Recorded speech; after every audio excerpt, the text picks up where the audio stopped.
చూస్ country delight, live better. ఇప్పుడే country delight app ని download చేసుకోండి.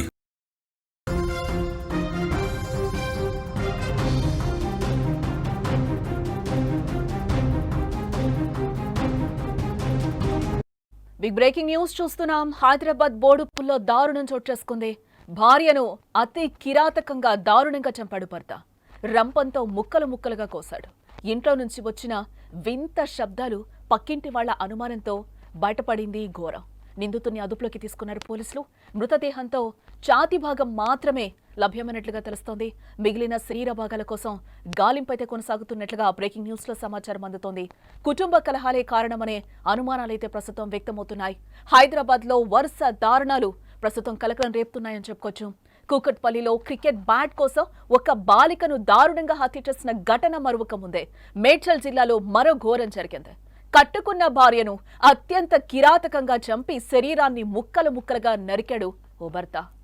ఇంట్లో నుంచి రంప మిషన్ సౌండ్ గమనించిన పొరిగింటి వాళ్లు అనుమానంతో చూడగా ఈ దారుణం వెలుగులోకి వచ్చింది. ఇదే నేపథ్యంలో వికారాబాద్ జిల్లాకు చెందిన మహేందర్ రెడ్డి స్వాతి ప్రేమించుకుని పెళ్లి చేసుకున్నారు. ప్రస్తుతం వీళ్లు మేడ్చల్ జిల్లా బోడుప్పల్లో కాపురం ఉంటున్నారు. ప్రస్తుతం గర్భవతైన స్వాతిని తన భర్త మహేందర్ రెడ్డి అత్యంత దారుణంగా హత్య చేశాడు. అంతేకాదు రంపంలాంటి పరికరంతో ఆమె మృతదేహాన్ని ముక్కలు ముక్కలుగా నరికాడు. ఈ క్రమంలోనే గదిలో నుంచి వింత శబ్దాలు వచ్చాయని స్థానికులు చెప్తున్నారు. అవి గమనించిన పక్కింటి వాళ్లు అనుమానంతో వెళ్లి చూడగా ఈ దారుణం వెలుగులోకి వచ్చింది. వెంటనే వారు పోలీసులకు సమాచారం ఇచ్చారు. పోలీసులు ఘటనా స్థలానికి చేరుకుని నిందితుడు మహేందర్ రెడ్డిని ఇప్పటికే అదుపులోకి తీసుకున్నట్లుగా మనకైతే సమాచారం అందుతోంది. పోలీసులు ఘటనా స్థలంలో కేవలం స్వాతి ఛాతీ భాగాన్ని మాత్రమే స్వాధీనం చేసుకున్నట్లుగా తెలుస్తోంది. మిగిలిన శరీర భాగాలైన తల, చేతులు, కాళ్లు, భుజాలను నిందితుడు వేర్వేరు ప్రాంతాల్లో పడేసినట్లుగా పోలీసులు అనుమానిస్తున్నారు. వాటిని కనుగొనడానికి గాలింపు చర్యలైతే ముమ్మరం చేశారు. గతంలో కూడా స్వాతి, మహేందర్ ఇదే ఇంట్లో 10 నెలల పాటు అద్దెకు ఉన్నారని కూడా స్థానికులు చెప్తున్నారు. తిరిగి 25 రోజుల క్రితమే మళ్లీ ఇక్కడికి వచ్చారని కూడా సమాచారం. ఈ దారుణమైన హత్యకు కుటుంబ కలహాలు, ఆర్థిక సమస్యలు లేదా అక్రమ సంబంధాలు కారణమై ఉండొచ్చని పోలీసులు అనుమానిస్తున్నారు.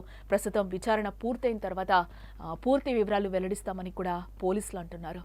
ఎంత దారుణం జరిగిందో ఇక్కడ మనం చూడొచ్చు. స్వాతి కూడా గర్భవతిగా తెలుస్తోంది. ప్రేమించి మరీ వీళ్ళిద్దరు కూడా పెళ్లి చేసుకున్నారు. ఇంతటి దారుణానికి ఒడిగడతాడని కూడా ఎవరు ఊహించుండరు. అదే గ్రామంలో ఉంటున్న స్వాతిని ప్రేమించి మహేందర్ రెడ్డి పెళ్లి చేసుకున్నాడు. గతంలో ఇప్పుడు ఏ ఇంట్లో అయితే ఆ అమ్మాయిని హత్య చేశాడో అదే ఇంట్లోనే ముందు గతంలో ఉన్నారట. తర్వాత మళ్ళీ వాళ్ళు వెళ్ళిపోయి మళ్ళీ 25 డేస్ బ్యాక్ కూడా వాళ్ళు అక్కడ మళ్ళీ కాపురానికి వచ్చారని కూడా అక్కడున్న స్థానికులు చెప్తున్నారు. ఈ నేపథ్యంలోనే ఇద్దరి మధ్యలో చినికి ఒక చిన్న గొడవ, ఆ గొడవ ఏంటి అనేది కూడా ఇంకా బయటికి రాని పరిస్థితి అయితే మనకి కనిపిస్తుంది. పోలీసులు విచారణ దశలో ఉన్నామని కూడా చెప్తున్నారు. బట్ ఆ అమ్మాయి ఒక ప్రెగ్నెంట్.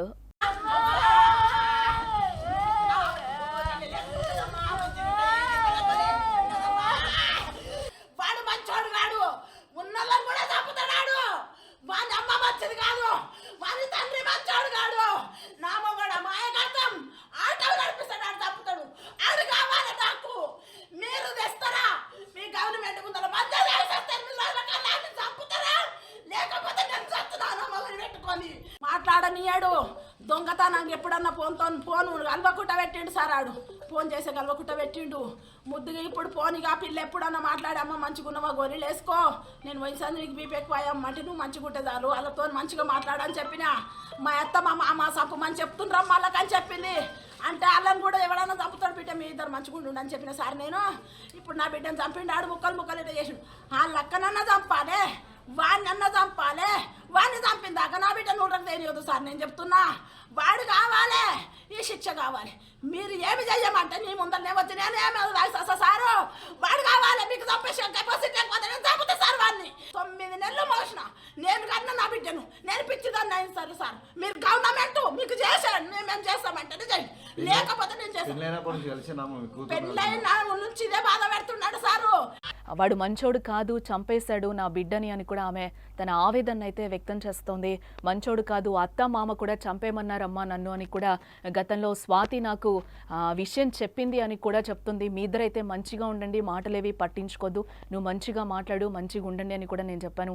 మెడిసిన్స్ కూడా టైంకి వేసుకో తల్లి అని కూడా నేను చెప్పాను అంటుంది. నేను 9 నెలలు కని పెంచాను, నేను ఈరోజు నా బిడ్డను లేకుండా చేశాడని కూడా మహేందర్ రెడ్డి గురించి పలు విషయాలను అయితే తల్లి కూడా బయట పెడుతున్న పరిస్థితులు అయితే కనిపిస్తుంది. ఇప్పుడైతే స్వాతి గర్భిణీగా కూడా తెలుస్తుంది. ఆ ఇంట్లో ఆ బాధ, తల్లి బాధ ఏ విధంగా ఉందో కూడా మనం చూస్తున్నాం. ఆ బాధ చెప్పడానికి కూడా రావట్లేదు, వర్ణనాతీతం ఆమె బాధ ఏ విధంగా ఉందో కూడా మనం చూస్తున్నాం. ఎందుకు చంపాడు అనేది అయితే ప్రస్తుతానికి తెలియదు, బట్ మహేందర్ రెడ్డి మంచోడు కాదు అనేది అయితే ఆ తల్లి చెప్తుంది. ఫస్ట్ నుంచి కూడా పెళ్ళైన రోజు నుంచి కూడా నా బిడ్డని బాధలు పెడుతూనే ఉన్నాడని కూడా చెప్తుంది. ఏదేమైనా కూడా మంచిగా ఉండాలి అనేది నేను స్వాతికి చెప్పుకుంటూ వచ్చాను. టైంకి మెడిసిన్స్ వేసుకో అమ్మా అని చెప్పాను, నేను వచ్చి హాస్పిటల్కి తీసుకెళ్తాను అని కూడా తల్లి చెప్పినట్లుగా కూడా మనకి ఆ తల్లి చెప్పిన మాటలు మనం వింటున్నాం.